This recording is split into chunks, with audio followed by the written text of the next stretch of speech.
Hello, I am Pastor Mark, the assistant pastor here at Wesley Grove Chapel, and we're going to be starting a new study.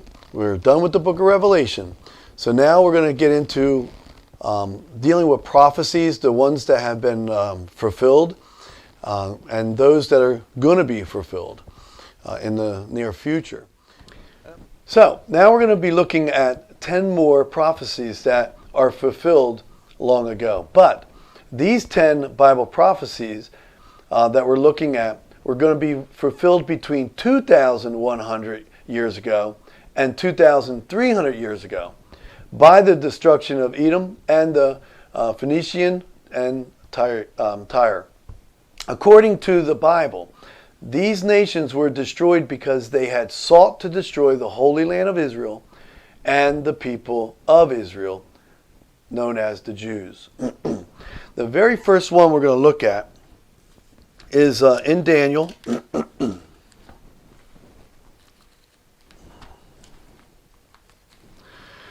Daniel chapter 2. Sorry, my hands are frozen. Daniel chapter 2. We're going to read verses 32 and 33.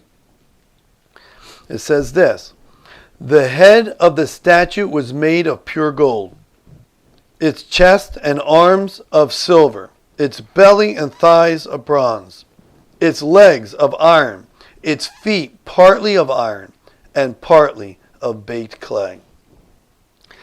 Now, this was written about 530 BC, and the fulfillment of it is throughout history, to be completed during the end times.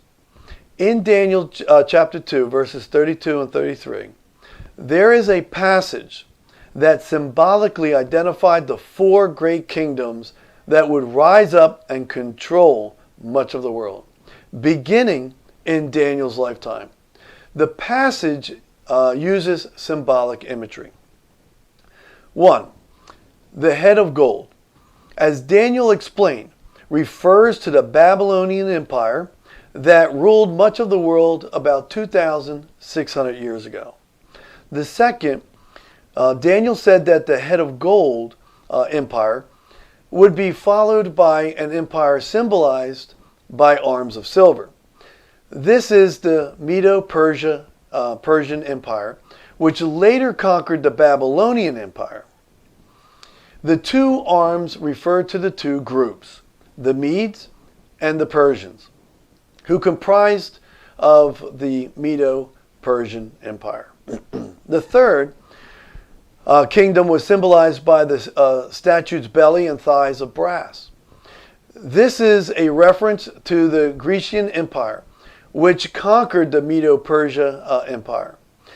The symbol of the belly and thighs of brass suggests that the kingdom was to start out as a united kingdom, but end up as a divided empire. Under the leadership of Alexander the Great, the Grecian Empire was a united empire. But after Alexander's death, the empire was divided into 4 parts and was later reduced to 2 parts. The fourth symbol, that of iron legs and feet that were part iron and part clay, is the Roman Empire, which later conquered the Grecian Empire. The Roman Empire was very powerful, but it was also very diverse, claiming dominion over a wide variety of different nations. That diversity later contributed to the downfall of the empire. These 4 kingdoms ruled over much of the world, and each of the 4 ruled over the land of Israel during times in which a significant number of Jews, and perhaps a majority of Jews, were living in their homeland. Before the collapse of the Roman Empire, Jerusalem was destroyed and hundreds of thousands of Jews were forced into exile. Even today, a majority of Jews still live outside of Israel. The Roman Empire will be revived and will once again seek to control Israel. And we are starting to see that happening today. The second one that we're going to look at is in Ezekiel chapter 26, verse 3. And it says this. As soon as I find 3, I see 4, I see 2. Verse 3. I'm going to read verse 2 just to get it going. The Son of Man, because Tyre has said of Jerusalem, Aha, the gate to the nations is broken, and its doors have swung open to me. Now that she lies in ruins, I will prosper. Verse 3.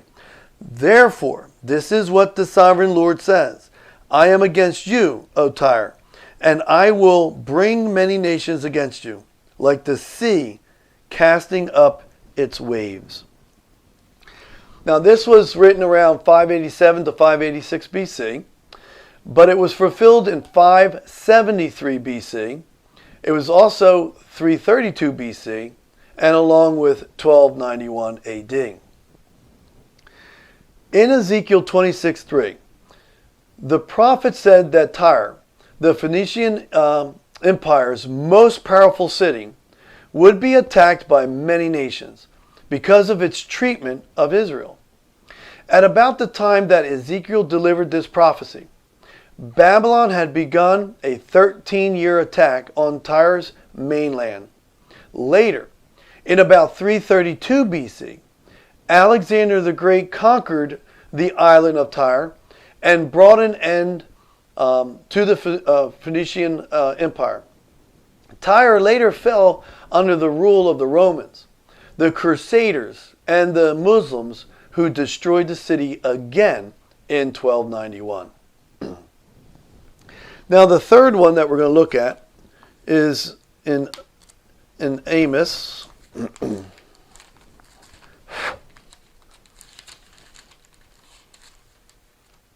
Gotta find the guy. Amos chapter 1.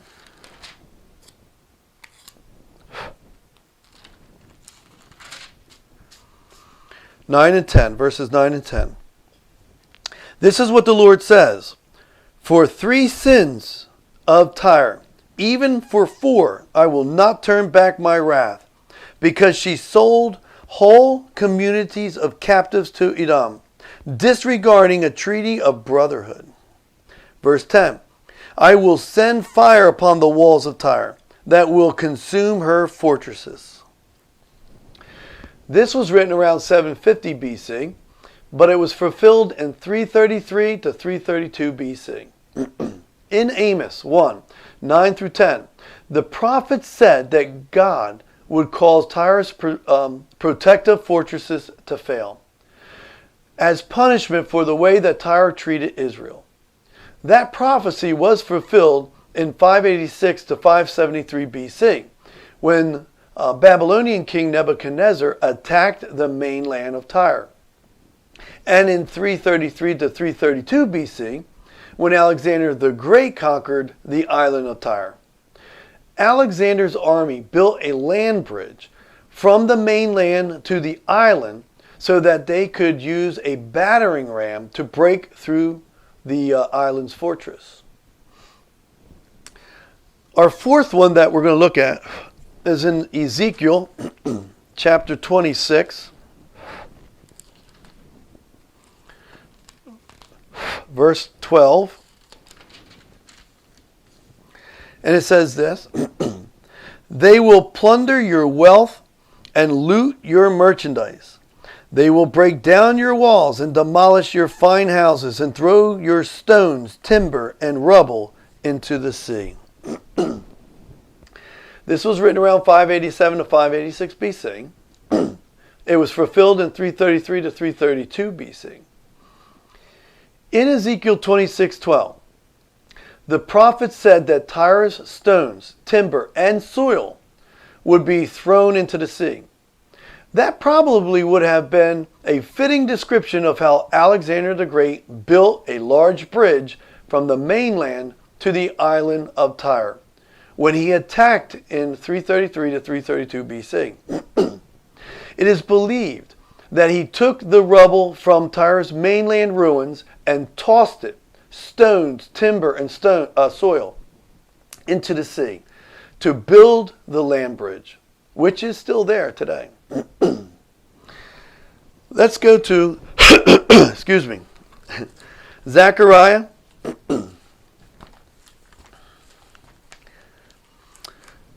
Zechariah chapter 9. So sorry, changing weather gets me all clogged up. Verses 3 and 4. Tyre has built herself a stronghold.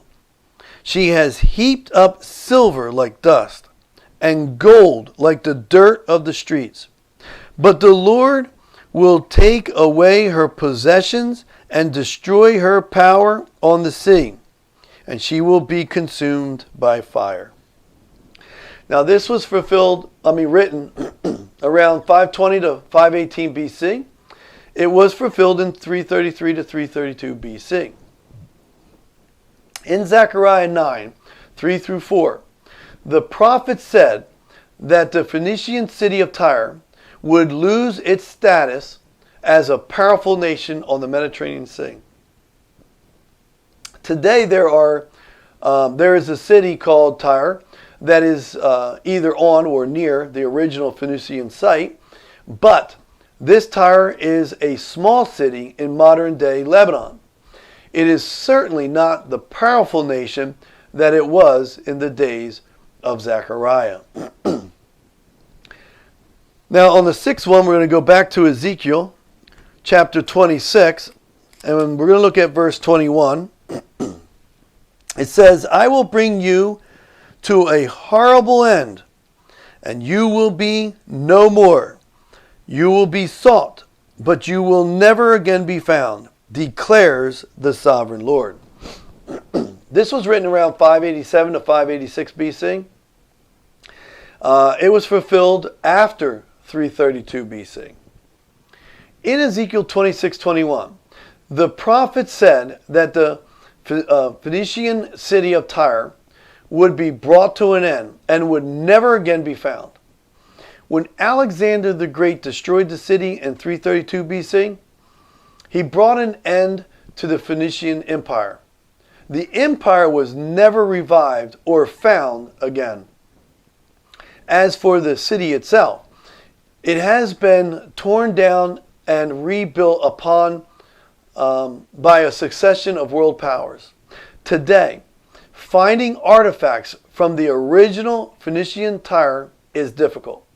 Many of the original buildings were destroyed by Greeks, Romans, Crusaders, and the Muslims. According to the Columbia Encyclopedia, the 5th edition, it says this: the principal ruins of the city today are those buildings erected by the Crusaders. They are some Greco-Roman remains, but any left by the Phoenicians lie underneath the present town. Now let's go to number 7, which is going to come from Ezekiel 26 also, but we're going to look at verse 14. It says, I will make you a bare rock, and you will become a place to spread fish nets.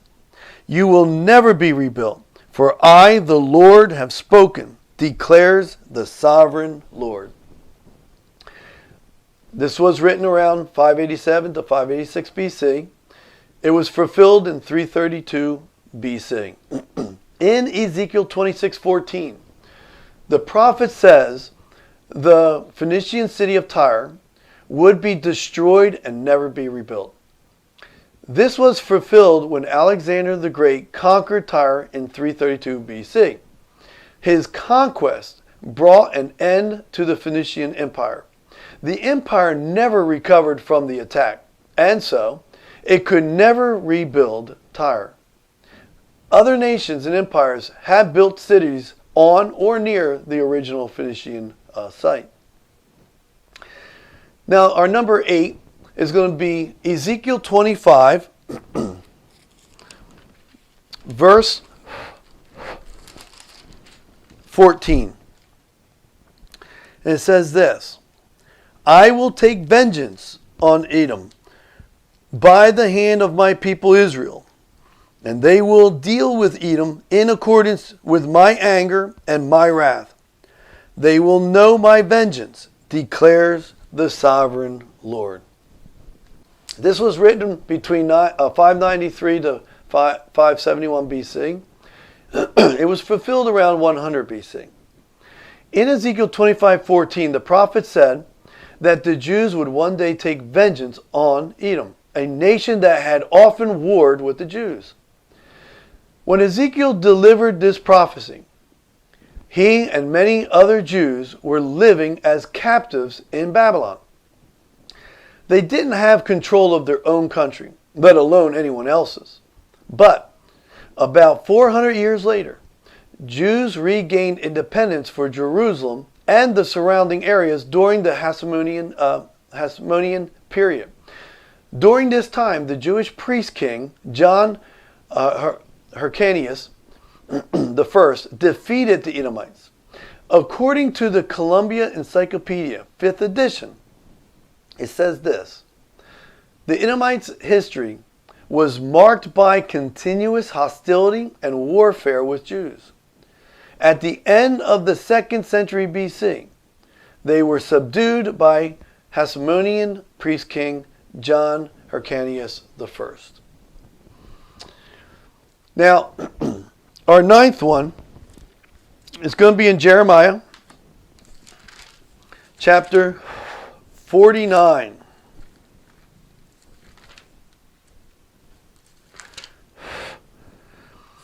Verse 16. Jeremiah 49, verse 16. It says this, the terror you inspire and the pride of your heart have deceived you.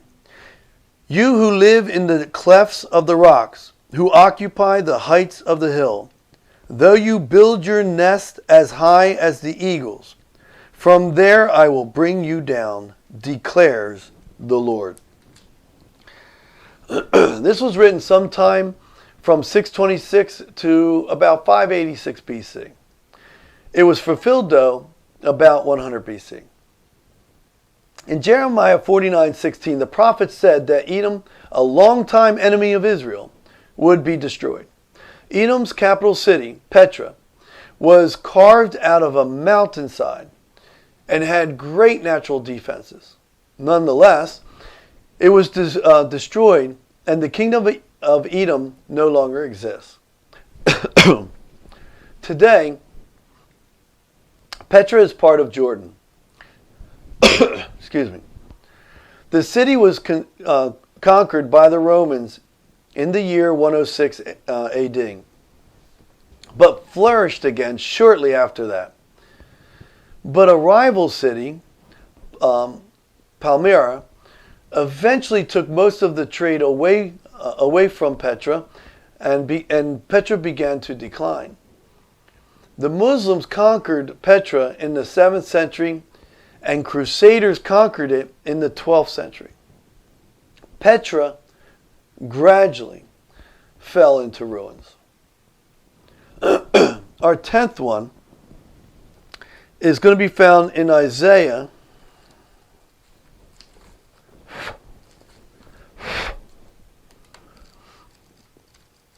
wrong way. In Isaiah 11.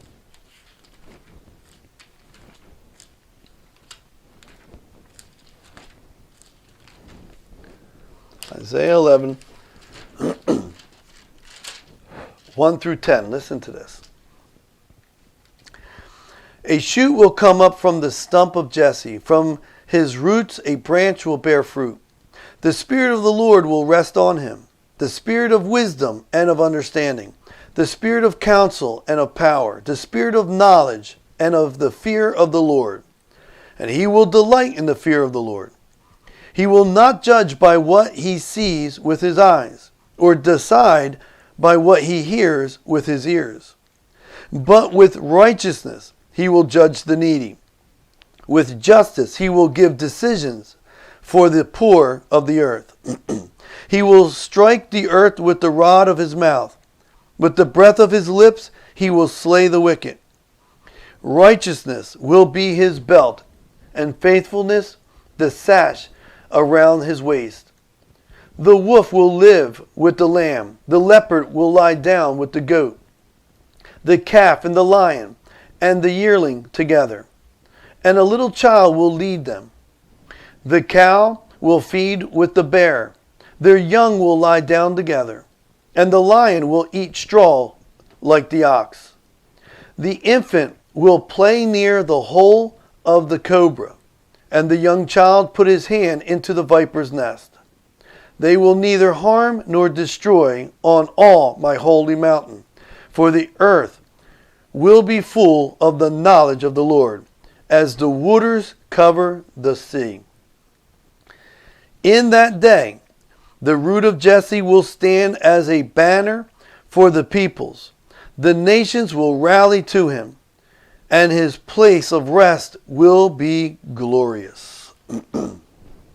Now, this was written perhaps between 701 to 681 BC, and it was fulfilled in 538 BC.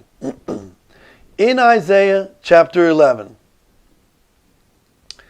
1 through 10, the prophet Isaiah speaks of a ruler who would be a descendant of Jesse. Jesse was the father of ancient Israel's great king David. This descendant would rule with true justice and true faith, and he would establish true peace. This peace would be so great that even wild animals would be able to lie down next to one another. This descendant would also become a standard for people throughout the world, and this descendant would be sought by people throughout the world. This is an important prophecy for Christians because we believe that Jesus is the fulfillment of this Old Testament promise. Jesus, as explained in the New Testament, is a descendant of Jesse.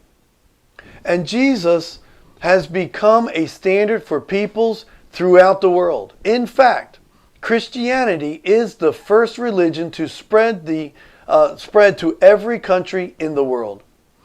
The words of Jesus, which speak of true justice, true faith, and true peace, have been taught to people in every country in the world.